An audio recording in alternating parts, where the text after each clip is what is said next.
Hello and welcome everybody. It is Katie here today, and joining me is the most spectacular Jane Pettit. Hello, Jane. Hey, Katie. So, welcome everyone, and you won't be disappointed because today we are diving into a topic that is creating, I'm going to say, waves across our industry. I don't know, I think it's got like poles apart, some people for, some people against. And that is AI in recruitment. But we're going to take a different angle than you might have heard elsewhere because we are going to give you a totally different aspect on it. Because what I see is loads of people are racing to implement AI into their recruitment business. Jane, I know you'll back me up on this. Yeah. And with a recruiter for 25 years, more than that actually, experience, I ask myself the question with AIs, are we at risk of losing everything that I believe makes a great recruiter exceptional, which is the human connection? But at the same time, I'd probably be the first to say that if we ignored AI altogether, that could be a recipe for us becoming obsolete or your business becoming obsolete. So it's a paradox, and that's what we're exploring today. And Jane, I know you have got really strong opinions on this topic. So it is great to have you here with us today. So you're going to be giving your insights as well. And what you're going to be hearing is we're going to be talking about finding that balance between a recruitment business owner who might be struggling right now with AI, like how do I implement it? How do I genuinely use it in the right way to revolutionize my business? And also making sure that we got both sides of the coin so that we use it in the right way, but that we don't then lose that balance of human connection, which, I do strongly believe recruitment is very well known for. And that is what great recruiters do. So we're going to talk about where AI falls short of that human connection, but also, most importantly, if you stay on the line for the whole of this episode, we will give you a clear perspective on how you can use AI in your business to genuinely give you a competitive advantage, but also where you can double down on those human elements. And that will really set you apart from your competitors. So it's like not going too far with automation, but making sure that you've got AI. It's a balanced approach. And that's really what we see recruiting businesses today, the forward thinking ones, that is how they're utilizing it. That is how we're sharing strategic tactics right now with our clients. So, Jane, let's start with what's happening right now in the world of recruitment and AI, because there is no question that we are seeing, a sea change, aren't we, in our industry We are. around AI and how it's used. And do you know what? I'm smirking a little bit, Katie, because I'm thinking, how long have we known each other now? 21, 22 years? Yeah. Could Uh-huh. you imagine if you'd have said to us 22 years ago that A, would be recording a podcast, and B, we'd be talking about AI? I mean, we wouldn't have even known what AI was, but can you like just how our industry has catapulted over the last 21 years? And when literally all we had was a phone and a desk. I know, and it's and a crazy, isn't really, it? really big computer, like a really Yeah, big computer. yeah, a really heavy one that you Yeah. definitely couldn't drop walking down your stairs. Yeah. And yeah, and do you know what? It's so true because I lived through. Do you remember the new media boom? That was back in, what was Yeah. that, We recruited in 1999, it. 2000? Yeah, yeah, that's when I started. I remember new media, and then we've been through the digital age. And you're absolutely right. And I haven't seen any. In fact, I haven't seen any other shifts in recruitment or in the world of recruitment that's created this level No. of interest, but also I see some anxiety in Yep. recruitment business owners around this. I don't know about you, but I definitely do, and people are always asking me, like, how do I use AI?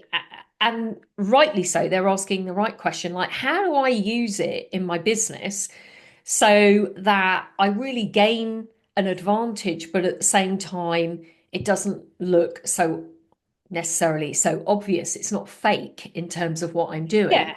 Because, you know, there's that opportunity, isn't there, to sort of almost automate everything or use AI for everything. But at the, Everything. but at the same time, it's making sure that, yeah, you're really using it in a balanced way, but in a strategic way that And that you're really ahead gives of the value. curve, Right. because there's different stages, I think, on your AI journey, because we're all Mm. discovering it and we're all going, oh, can it do this? But, and obviously welcome popular opinion on this. I think as consumers, whilst we, as users, we want to use AI to help us scale and grow our business and make our lives easier. But as consumers, we don't want to think we're on the receiving end of an artificially intelligent generated email. We want to think it's a person. Hmm. We want to think it's Hmm. somebody grafting for their dollar. So I think there's a real like confusion in the market at the moment, because we all want to be adopters of it, but not necessarily receivers of it. I mean, I really, I'm quite cynical. It's part of my personality. But if I get an email and I go, it's clearly generated by ChatGPT, I'm not interested. Go do some real work. I don't want to know my content has been generated by AI. Now, that could be because I'm nearly 50 and a bit of a stick in the mud, or it could just be that I want human connection. I crave human connection, and certainly in sales, and even more so when it comes to an industry where we engage with candidates and clients. So there's a very fine balance at the moment between being an early adopter. Well, is it even early adopters nowadays? Of being an adopter of AI in your business and doing it well. Mm. Because if you do it well, I don't think AI should look like AI. And that is my favorite ChatGPT And prompt. that's Please look yeah, less like ChatGPT. and that's so interesting, isn't it? Because you're right. It's like I want to use AI, but I don't want it to look like AI. Hmm. So I really want this, to support me and to make me better at my job, but at the same time, I don't want anyone to know that I'm using AI. Which, there's nothing wrong with that either. I mean, that's smart in making sure that you're getting what you need. But actually, how do you do that? Yeah. Because yeah, you don't want to lose what is a natural human touch. And I mean, I'm just gonna, being a trainer, being a coach, right? I always remember this stat, which I was taught and is true. Like, if you look at the science of human connection, right? And if you look at research, even like neuroscience shows us that there is energetic even exchange between people, right? So when we are interacting, 55% of our communication is through body language. Yeah.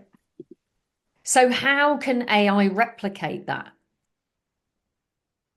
I mean, put simply, it can't, but what it can do, what it's beautifully clever at, is helping you generate questions to ask to get more human interaction. So I suppose Mm, if you've got a recruiter, for example, who's not great at what I'd call secondary depth questioning. So if you've got a recruiter that's really good at like following the script, so tell me, how long have you been looking for the job? What are the key skills? But can't do secondary questions. To me, that's a script waiting to happen in ChatGPT. This is my acting as a recruitment business owner. This is my recruiter. They're very good at primary based questions. These are the questions they ask. Please create a list of questions that they can use for funneling. And that saves me 3 hours work of writing that script myself, because then it gives me a template and then I can go and adapt it. And then I can go and train my recruiter to be better at taking detailed questions for either candidates or clients. So yeah. there's obviously a huge place for AI in our business. I suppose where I get the reputation for being a little bit anti-AI is, for me, it doesn't replace the calls, the conversations.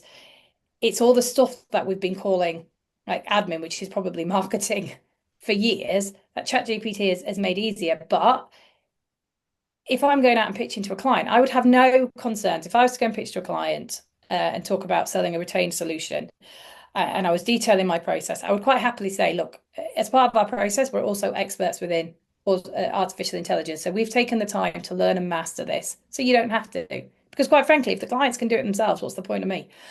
So we will use AI to help us based on our conversation today, and with the notes I'm going to give it, we'll use AI to generate you a really strong job description, which may be even more powerful than the version we're using. We can say. Mm, We'll also mm, use it directly to pull out a bespoke interview questionnaire using our competency framework, your words, to make sure that we've got a really strong foundational first interview. How does that sound, Mr. Klein? So I'm going to explain how my recruitment business will use AI in a way that benefits the client, but isn't a way that they could go, well, actually, I can do all of that. I can put my job spec into Chat GPT or Cloud and then pull it out. I'm going to use it in a way that goes, actually, I've trained and upskilled my recruitment team, and we're going to be really cool at doing this. So I'm not going to shield that we're going to use AI. We're going to make sure that every candidate is responded to that applies for your job, and we're going to use artificial intelligence to do that. We've got sequencing, we've linked up to our CRM. That's pretty cool, isn't it? Yeah, that's what you pay us for.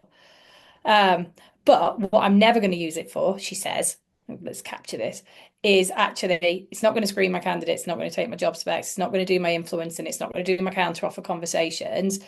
It's going to help me clear, nearly swore then, Katie, but I stopped myself in time. Clear the rubbish off my desk so I can have more conversations. And that is, for me, and again, open to argument, that is where AI has got such an amazing place in our industry, because it can clear so much stuff that we can Yeah. go into more of the cool stuff, which is the meetings, the calls, the relationships, the nurturing.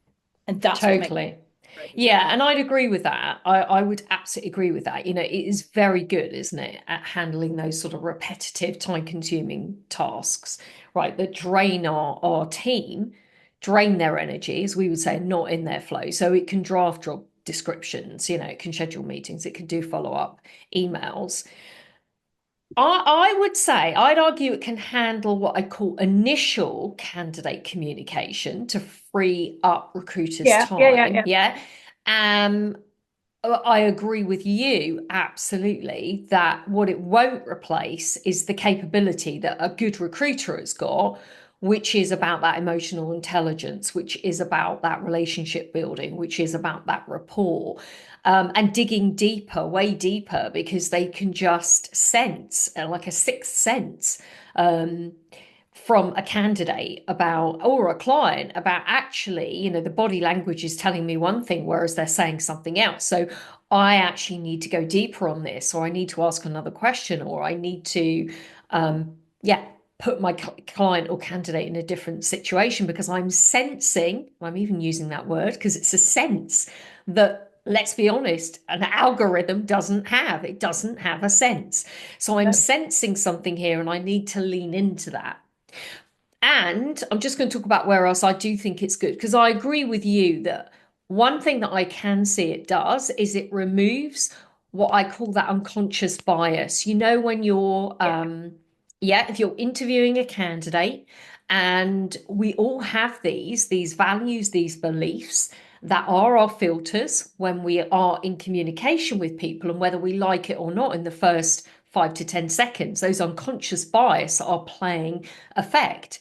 So, that's where, if you like, a good AI system that you've trained in the way that you said earlier can actually focus, can't it, purely on those skills and that relevant experience. It will ignore certain other factors that might trigger that unconscious bias. Like, I don't know, you've been to a certain university that I don't think, I don't it rate, is yeah. good, or whatever, right? Okay, could be, couldn't it? You support Man United. And that's it, right? So it's going to move. It's going to remove that. That isn't going to happen, and that's where AI can definitely, like the screening process, for example, can benefit, and it can benefit everyone, the candidate, the client, etc. Because you know diversity and so on. Candidates are going to get a fairer, aren't they, consideration.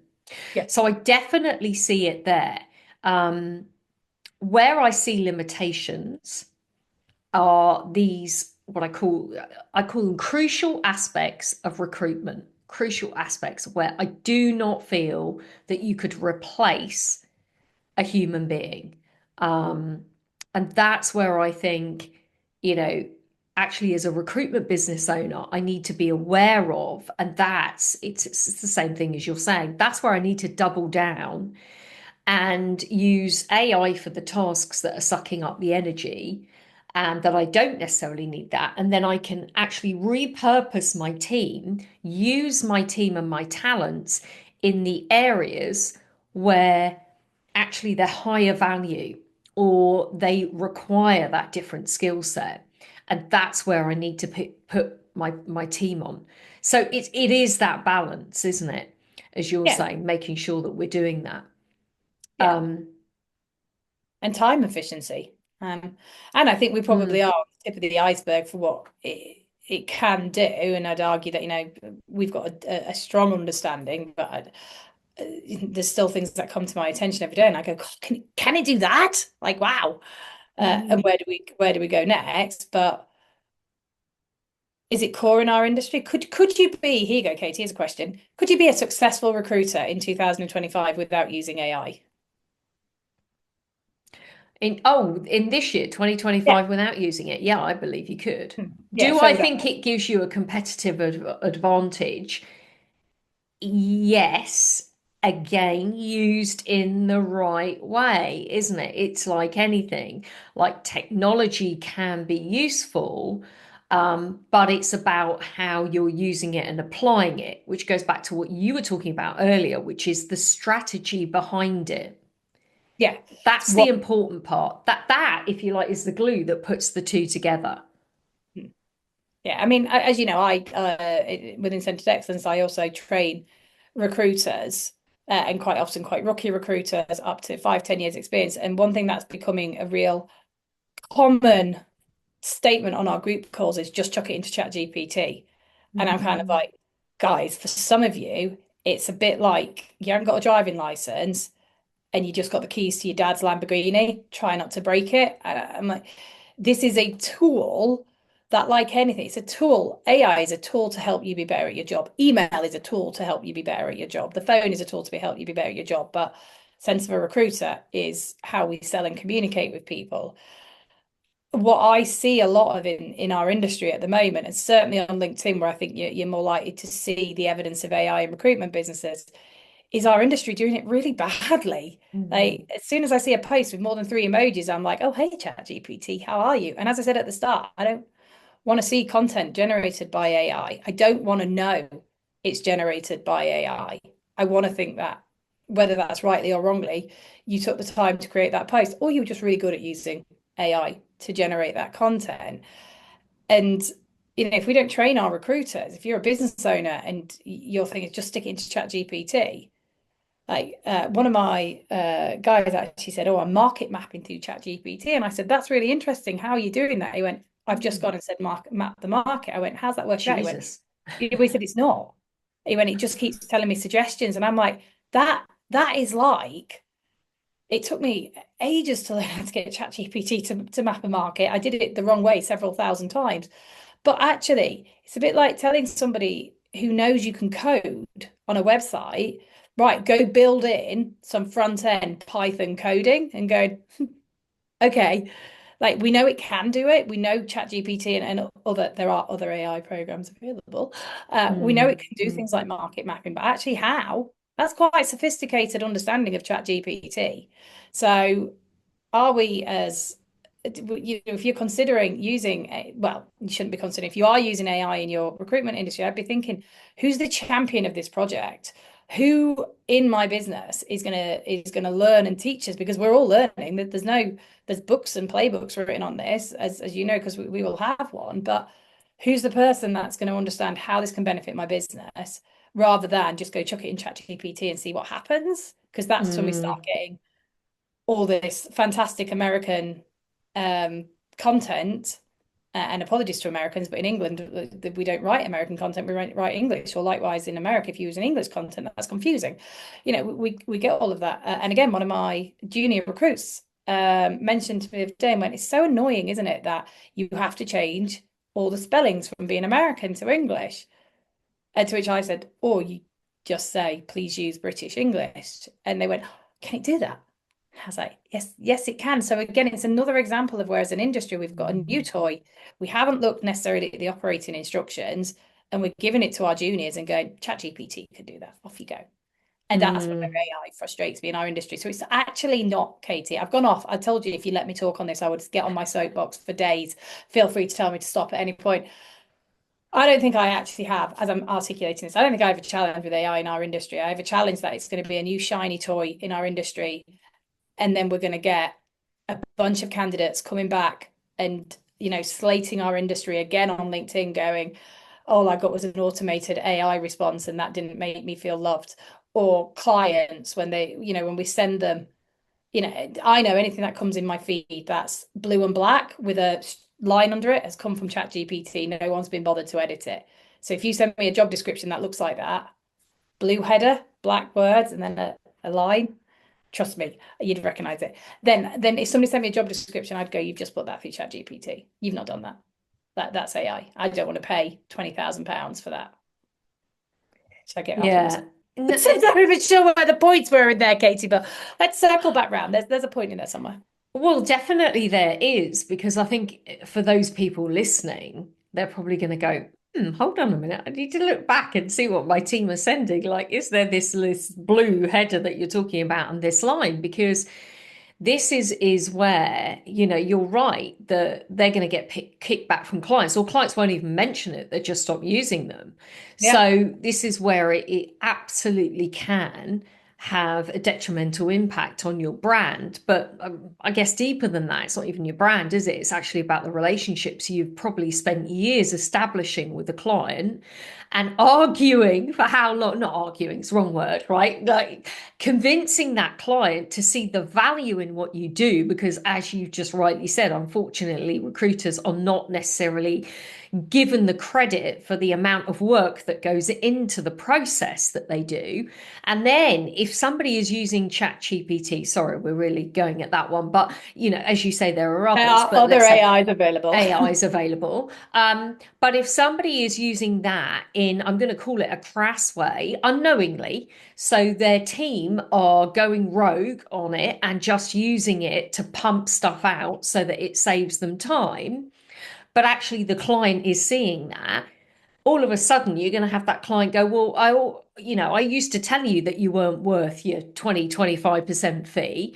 And now, I only want to pay you 10%. If that's how you're doing recruitment, I could just, Yeah. as you say, do it myself. So it's going to devalue all the work that goes in. Yeah, because Um, it's not mm, just a shiny tool for the recruitment industry. This isn't just our toy. This is across everybody. This is for all industries and all businesses. mm, Um, and even my 76-year-old father has now heard, like, he doesn't really know what it is, God love him, but he does know there's something where he can fill it with data and it will create output. And if he's got that at 76 and has only been using email in the last 10 years, your clients are going to start looking for it at mm. some point. And and again, as a consumer, uh, I got spec some CVs randomly. I'm not sure why, but I did get spec some CVs yesterday. I'm not hiring. If anybody's, please don't spec me CVs. But I got spec some CVs for an accountant. Again, got absolutely no idea why people think I hire accountants in Centre Excellence, Katie. But it was ChatGPT. And actually, it irritated me so much. Now I am a bit childish, I'll take some blood, but I actually put it back into ChatGPT and said, did you write this? And it said yes. So do you know what I mean? We've now got a piece of AI that, and I was like, I don't want that. I want you to tell, like, but it could be done so much better. You can, like, so I suppose that recruiter in question, they could have taken their interview notes, they could have fed them into AI, they could have said, pull out the key things. They could have transcribed the entire conversation if they'd done it on Zoom, face to face. Frigging love that.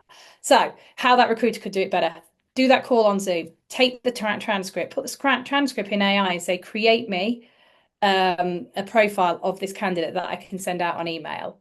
Then they can look at that profile and go, actually, no, there are a few things on the call that's not come into that. They either manually edit it or they can tell the piece of AI to do that again. They can then say, this is the format that we send, and then they can get AI to put it into that specific format, which they know works because they've done it time and time before. Then they can take out all the emojis, or they can actually just say, please don't use emojis because we don't really use those on email. And suddenly they're frigging appearing everywhere. And then they can send it to me. And then I can look at that and go, did AI write that? Or actually, first of all, don't send me accountancy CVs. But if I was recruiting accountants, they could then send it to me and say, these are the key things from our interview. They could even put, just so you know, we've used a piece of AI to pull out from our conversation the key things that we think would be relevant for you. And these were the three top things. Awesome. I'm down with that. That's fine. Tell me what you do. But then we've got a really clever email, of which they can then create a follow-up email. They can create a prompt to go to my CRM to tell me to pick up or tell them to pick up the phone to call me. That is AI as well. But what we're seeing, I've just got back onto my soapbox horse and started riding it again, is rather than recruiters historically aren't always the best at the written word. Is that a sweeping statement? Maybe it's true, maybe it's not, but a lot of them I work with aren't that good. Instead, they've just bunged something into ChatGPT and gone, send me a mass email. It's gone out to loads of people. It's not personalized to me.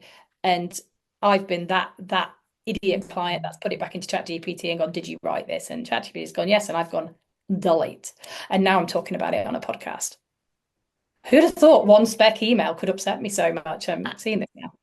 And it's a great example. And if anyone's listening that's doing that process, you've just given them, a whole system there, a whole strategy to how they can improve that and take that. And that's really what we want to help people with here, is how to get started. Like, if you were going to implement this balanced approach that we've been talking about into your recruitment business. So Jane, if you're running a recruitment business tomorrow, right, and you want your team to get started, let's talk about just some high level steps that they could start with to get started. Like, what's one area, or maybe that's it, start small, choose one area, like, automating your interview schedule or your outreach or something, and actually look at that area and then look at where are the points in that process Yeah. that don't require that high level human interaction, rapport building, emotional intelligence, etc. And actually, how could that be put into a systemized approach? Good question. What would I do? So I'd categorically do what you said. I'd map it into my business in one area first and then blueprint Yeah. it out. So, and I fully appreciate I am not an AI total expert, so there may be limitations that I don't realize what it can and can't do yet. But I suppose where I think it makes a real difference and a real beneficial difference is creating bespoke, oh God, what's the word, Katie? Bespoke projects for Mm. clients. So let me Hmm. give you an example. If I was to go and work with a client, I see, ironically, I would always like to turn up at their offices, shake their hand, and sit in the room with them. That would be my best practice. Although for AI to get involved, it would be much easier if it was on Zoom because I can transcribe the meeting and record it. So for the purposes of today, I'm going to talk about meeting on Zoom, but then I'm going to run around to their office and take them out for a coffee afterwards. So what I would do is I would have, as a business owner, I would have my job specification form, and it would have to be a very clear job specification form which I've already put into AI. And that would have my key questions in there. By key questions, I don't mean things like what skills do you need to do the job or when do you want someone to start? They would be on there. But I would mean, tell me about the size of your business. Tell me about your business opportunity growth. Tell me what are your career projections for the next year, and talk to me about the motivations of the candidate that you want to hire here. Talk to me about their career opportunities. Those inch wide, mile deep questions. These all need to be on the job spec form. As we're going through, I would be typing my notes into that job spec form. I would say to the client beforehand, please don't worry, I am going to be typing notes all the way through. So if you hear me banging the keyboard, I'm not pretending to be a receptionist. I'm just making sure that I capture everything. I'm also recording this as well. So if I miss anything, I've got it. When I've got those two tools, so I've got my video recording, which I'm then going to put through Otter AI. There we go. And then I've got my own typed notes. And just for anybody else wants to get me on my other bandwagon, is wasting time. If you can't type and talk yet, learn. Like, don't handwrite and then type it up afterwards. We haven't got enough time in our world. Or write really clearly and scan it in. Anyway, I'm going to put both of those into ChatGPT or another form of AI. Put them both in, and then what I'm going to do is I'm going to get it to create me a job description. But I'm going to make sure that when I give it the foundations of what I want it to do, I don't want my job description just to be 9 to 5, does this, does this. I want it to talk about the motivations of the candidate they want to hire. I want it to talk about where the company's going and how the motivation. So if the company wants to triple in size, the person they're hiring has got to be really ambitious.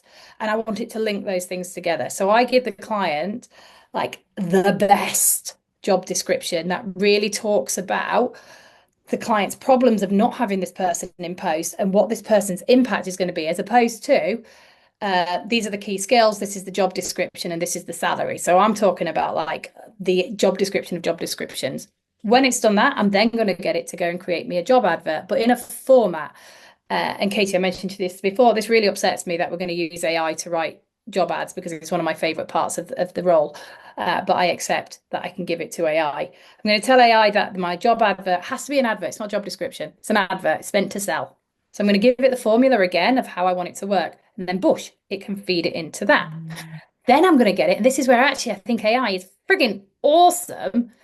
Is I've been using as a recruiter a very similar interview form for years. It's about 5 pages long. It's a competency-based form, and it asks all the same questions. Whereas actually, if I've got my Zoom recording and my job description, I can use my standard form, but then I can say, create me 5 questions that are specific to this job. And I don't need to use my brain power because I used my brain power in the call, and it's just going to flush it out. So now I've got a bespoke interview form. And when I'm selling to my client and going, by the way, we're going to do this as retained, and this is the reason you're going to retain me, is I'm going to create you. And I'm going to say it with the help of our good friend artificial intelligence. I'm going to use all of these cool tools and I'm going to create a really bespoke interview form and I'm going to share it with you because I think you're going to be absolutely blown off by it. It's going to have competency questions in it. It's going to have questions pertinent to your pain and questions specific about identifying that hugely ambitious individual. So then I've got really overexcited. I'm going to go back into recruitment tomorrow, Katie. I've got a bespoke interview form. So now I've got, and all of this, I suspect, will take a matter of minutes once I've set AI up. So we've got to set AI up to do this.